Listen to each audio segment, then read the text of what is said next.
Yeah, I agree. I think it's important to keep in mind that demand has been very steady in a lot of commodity sectors. The story is really about supply. It's certainly in energy, and our previous speaker covered that a little bit, but the last 5 years, very steady trend in demand. Agriculture, there's not, demand isn't the issue, it is supply. So, to the extent that demand comes into the equation, now on the metal side, right, China demand, that's a little bit more of a demand and supply story.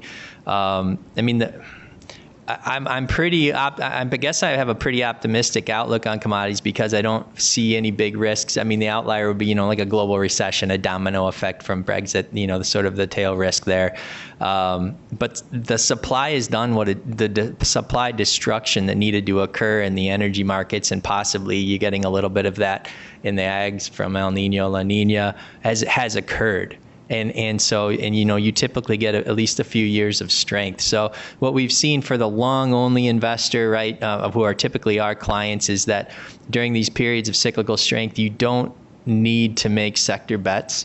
If you look, all 4 commodity sectors are up nicely this year. Precious metals lead the way, then energy, then industrial and ag are sort of neck and neck depending on what your basket looks like.